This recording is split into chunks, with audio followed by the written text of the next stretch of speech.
رسول اللہ صلی اللہ علیہ وسلم سے کچھ ایسی باتیں دریافت کی گئی کہ آپ صلی اللہ علیہ وسلم کو برا معلوم ہوا، اور جب اس قسم کے سوالات کی آپ صلی اللہ علیہ وسلم پر بہت زیادتی کی گئی تو آپ کو غصہ آ گیا۔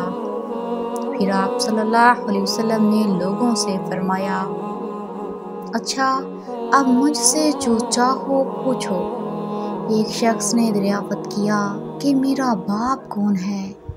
آپ صلی اللہ علیہ وسلم نے فرمایا، تیرا باپ حذیفہ ہے۔ پھر دوسرا آدمی کھڑا ہوا اور اس نے پوچھا کہ یا رسول اللہ میرا باپ کون ہے؟ آپ صلی اللہ علیہ وسلم نے فرمایا کہ تیرا باپ سالم شبیہ کا آزاد کردہ غلام ہے۔